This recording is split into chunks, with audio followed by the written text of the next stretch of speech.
தண்ணி நம்ம முன்னாடி காட்டின பலூன் என்னாச்சு? டம்மாலும் வெடிச்சிச்சு. பாரு, நம்ம எவ்வளவு நேரம் காட்டினாலும் எவ்வளவு கிட்ட காட்டுறோம் பாரு. பலூன் வந்து கருப்பாகுதே தவிர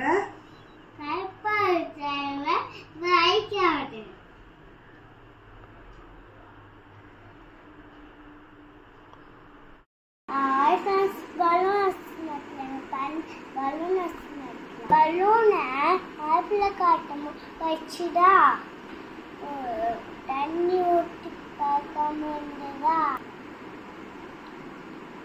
பலூன் வாட்டமாக்கி சூடாகி வாட்டமாச்சு மேலே போச்சா அழால பலூன்ல தண்ணி ஈட்டா அப்சர்வ் பண்ணது. அழால பலூன் வடிக்கல. நீங்களும் இந்த அசைன்மெண்ட்டை பண்ணி பாருங்க. பாய், நெக்ஸ்ட் வீடியோல பார்க்கலாம்.